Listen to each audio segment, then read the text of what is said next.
this is PR Sundar. Welcome to Dalal Street Week Ahead program sponsored by Delta.exchange. Last week is a very bad week, not only for stock market, even for crypto markets. The SpaceX owned by Elon Musk sold all the bitcoins, so that created a very bad impression among the cryptocurrencies, and most cryptocurrencies have fallen more than 10%. So anyway, that is not our topic, but US markets also fell. US markets closed negative for third straight week, and Nasdaq particularly has fallen more than 8% from recent high. That's because on way up also, Nasdaq shot up so much because suddenly they started talking about artificial intelligence and market artificially has gone up. And now that is getting corrected. Asian markets are also very bad for the last few months, and Hong Kong market particularly fell more than 20%.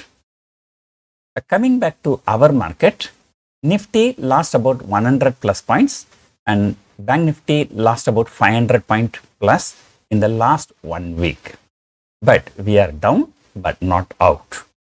But technically we have become bearish. And if you look at the internals, number one, FIIs continue to sell. Number two, global markets have been very bad. And number three, there are some news flow which are negative news flow, like real estate problems in China.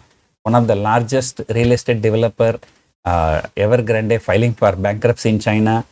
And then Fed minutes indicating, the Fed is determined to increase rates further. So the news flow is negative, global markets are negative, Indian rupee depreciating, hitting the all-time low, and then crude prices refusing to come down, trading above $80. So everything is working in favor of bears. Nothing seems to be working in favor of bulls.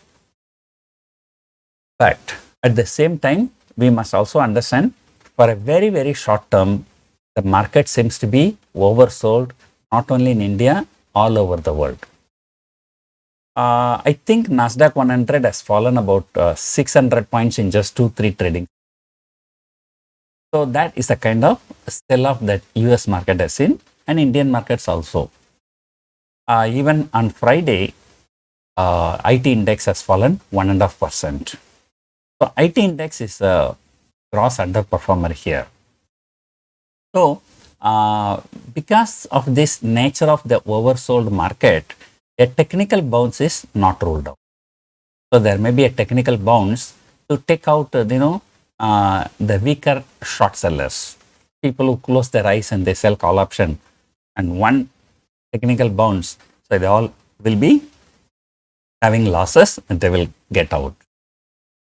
So slowly things are turning negative, not only for our markets, for all the markets.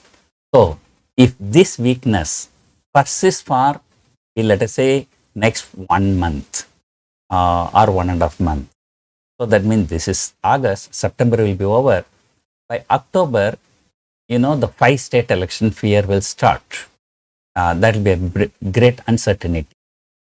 So markets, I always say, markets will not like uncertainty. Markets can take positive things, markets can take negative things, but it cannot take uncertainty. So until all the state elections are over and the results are out, maybe by first week or second week of December, this uncertainty will continue. So therefore, in all probability, for the next 2 to 3 months, the markets are going to be slightly big. And of course, things can change overnight. Something, somewhere, if Fed chairman speaks with some dovish comment and this and that, the whole thing can change. But right now, looking at the positions, things are not really looking very good. And also, technically, now the markets are bearish. So that is why yesterday also I came out with a strategy, where you can capture some profit if the markets are weak. But at the same time, I always say, remember my famous quote, you are trading in futures, you have no future. You are trading in options, you have plenty of options. So just because somebody say the markets are bearish, you don't go and short the future. Some technical bounce can hit your stop loss very, very easy. So coming back to our market for the very, very short term, for the next 1 week, Nifty is likely to trade between 19,000 and 19,500. Although our markets are bearish, but I still feel that 19,000 support will be taken. Okay, what is the reason? Number one, 19,000 has the highest open interest, the put options. Number two, as per the box theory, so we were trading in the box 19,000 to 19,500. Then we jumped to the next box 19,500 to 20,000. Now because of this weakness, we have come down. So 19,000 is broken, then we are moving down by another box. So which is not so easy. So there's a second thing. And third thing, although FIIs are selling, but there's a large amount of money flowing into the mutual funds, and the mutual funds are supporting the market. They are consistently buying even at all-time high levels.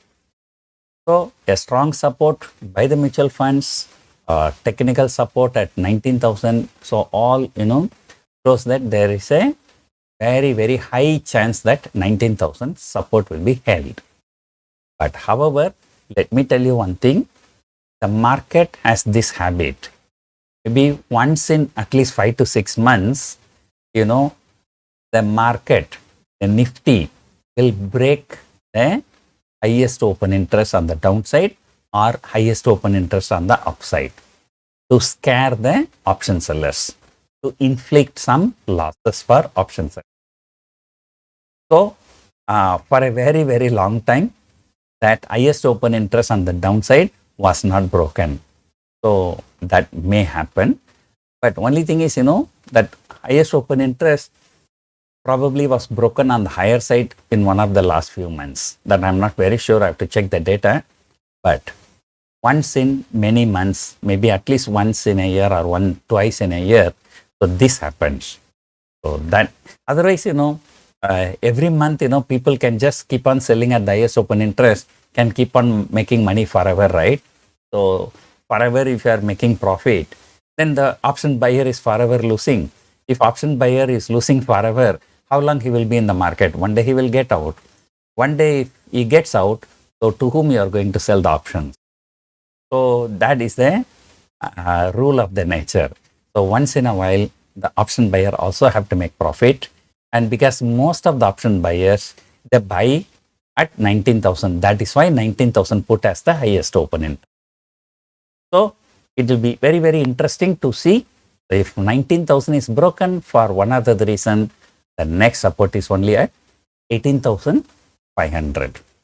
So that is why yesterday when I gave the strategy, I was just talking, any strategy that you create now, the lower breakeven should be below 18,500 and upper breakeven should be above 20,000.